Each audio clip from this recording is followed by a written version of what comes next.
이때 관찰로 돌아온다면 어떤 변화가 생길까요? 제가 일을 마치고 집에 들어갔을 때입니다. 16살 아들이 거실 소파에 누운 채 저를 보지도 않고 인사만 건넸습니다. 엄마 오셨어요? 목소리 톤도 낮고 몸이 건조하게 들렸지요. 바로 그때 제 머릿속에 이런 자동적인 생각들이 스쳐 지나갔습니다. 쟤는 사춘기라고 해도 너무한 거 아니야? 내가 지금 놀다 들어온 것도 아니고 하루 종일 일하고 들어왔는데 엄마한테 인사하는 태도가 너무 형편이 없잖아. 내가 자식을 잘못 키웠나? 이런 생각은 어떤 상황에 부딪혔을 때 자동적으로 떠오르지요. 이런 자동적인 생각이 바로 서로에게 도움이 되지 않는 속대화이고 비극적인 겉대화로 이어집니다. 장을 보고 돌아온 엄마가 현관에 들어오면서 방문 틈 사이로 아들이 컴퓨터를 하고 있는 모습을 보았습니다. 이 모습을 본 엄마는 생각했어요. 저 녀석, 너 공부는 안 하고 게임하고 있구나. 엄마는 아들 방문을 열고 소리쳤습니다. 너 또 게임해? 공부 안 해? 당장 꺼! 너 때문에 엄마가 집을 비울 수가 없어. 똑같은 상황에서 엄마가 만약 이렇게 생각했다면 어땠을까요? 아들이 컴퓨터 앞에 앉아있네. 뭘 하고 있는 걸까? 숙제는 했을까? 물어봐야겠다. 아들, 컴퓨터 앞에 앉아있네. 숙제는 끝내고 하는 건지 말해줄래? 이렇듯 속대화가 무엇인지에 따라 겉대화의 질이 달라지고 관계가 결정된다고 할 수 있습니다. 정리해보면 대화는 이렇습니다. 결국 자신이 사건을 속으로 어떻게 해석하고 인식하는가에 따라 달라집니다. 그때 무심코 튀어나오는 말에 따라 서로의 관계가 결정됩니다. 언제인가 SNS에 올라온 글을 본 적이 있습니다. 외국의 유명 장소에서 관광객들이 카페 직원들에게 퉁명스럽고 무례하게 말하는 빈도가 높아져서 카페 주인이 고민에 빠졌답니다. 직원들의 사기가 떨어지고 그만두는 사람도 많아서였지요. 그는 이 문제를 어떻게 해결할지 고민하다가 한 가지 방법을 생각해냈습니다. 메뉴판의 글을 바꾼 것이지요.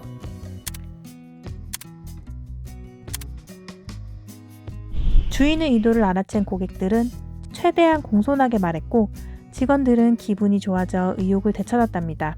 생각하는 대로 말이 나오기 때문에 머릿속에 어떤 생각을 먼저 떠올리는지에 따라 겉대화가 달라지는 겁니다. 분명히 그 메뉴판을 읽고 말하던 고객들도 정말 행복했을 거예요. 상대에게 친절하게 말을 건네면 상대가 행복해합니다. 그러면 말한 자신도 뿌듯하고 만족스럽지요. 아이들과 대화할 때 속대화를 먼저 정돈한 뒤에 말을 하면 실수가 줄어들어 아이들도 행복하지만 무엇보다 그렇게 말하는 자신이 즐겁습니다. 이것이 우리가 속대화를 잘해야 하는 이유입니다. 유치원에 다녀온 아이가 말했습니다. 엄마, 오늘 간식이 귤이었는데 선생님이 친구들은 주고 나랑 유석이는 안 줬어. 나 귤 먹고 싶어. 귤 있어? 이 말을 듣자마자 엄마는 왜 안 주셨어? 라고 묻습니다.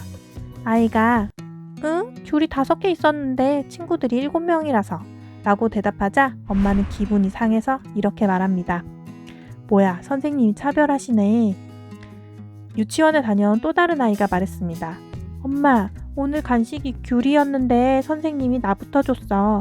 친구 2명은 못 받았어.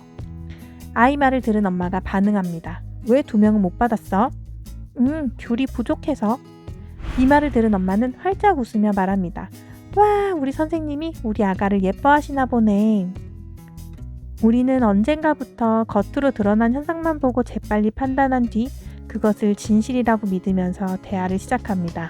그러나 도움이 되는 속대화, 좀 더 진실에 가까운 대화를 하기 위해서는 제일 먼저 있는 그대로 보는 능력이자 들은 그대로 반영하는 능력, 즉 관찰하는 능력이 필요합니다. 위 사례에서 선생님이 차별한다는 것은 엄마의 생각입니다. 이때 엄마가 들은 내용은 귤이 5개뿐이라 선생님이 내 아이와 또 한 아이에게는 귤을 주지 않았다는 것입니다. 또 다른 사례에서 선생님이 내 아이를 예뻐한다는 것도 엄마의 생각에 불과합니다. 진실은 선생님이 내 아이부터 귤을 줬고 5명은 받았으며 2명은 받지 않았다는 것입니다. 우리는 관찰과 동시에 판단을 하는데 관찰은 기억에서 종종 사라지고 판단만이 진실인 것처럼 뇌에 저장됩니다. 오랜 세월에 걸쳐 자신이 안전한지 불안한지를 재빨리 판단해서 행동해야 했던 생존 본능을 갖고 있기 때문입니다. 이때는 충분히 생각하고 이성적으로 판단하는 것이 아니라 자신의 감정대로 판단합니다. 사람 사이 관계로 보면 어떨까요? 자신에게 도움이 되는 사람은 긍정적으로 평가하고 자신에게 도움이 되지 않는 사람은 부정적으로 판단해버립니다. 그래서 좋은 사람과 나쁜 사람이 생기고 이때 나쁜 사람으로 인식되면 그 다음부터는 그 사람이 나쁜 점만 눈에 들어오지요. 엄마가 자기 아이를 게으르고 생각이 없다라고 판단을 하면 아이가 가만히 소파에 누워있어도 저거 봐, 게으르게 누워있기나 하고 라고 생각하면서 자기 아이를 정말 게으른 사람으로 보기 쉽습니다. 이렇게 어떤 사람을 자신이 잣대로 판단하고 그것을 사실이라고 믿으면 과연 서로 깊이 공감하고 연결되는 마음을 유지하는 대화가 가능할까요? 그래서 최소한 사랑하는 자녀와 대화를 하는 동안만이라도 이 생각과 판단을 잠시 거두고 본 그대로, 들은 그대로를 상기시킬 필요가 있습니다. 이것이 대화의 시작입니다. 성공적인 대화는 바로 그 관찰하는 능력에서 시작되니까요.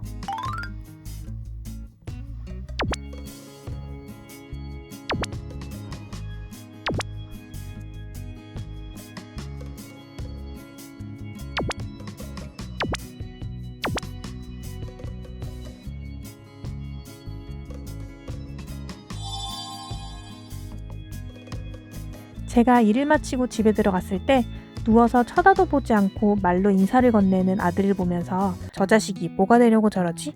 엄마의 수고도 모르는 무심하고 철없는 놈 이라는 생각을 진실로 믿으면 저는 확 소리를 지르며 아들을 소파에서 끄집어 내리고 싶었을 겁니다. 이런 생각은 불쾌하고 분하다라는 감정을 만들어냅니다. 자동적인 생각이 충동을 만들고 감정을 이끌어내지요.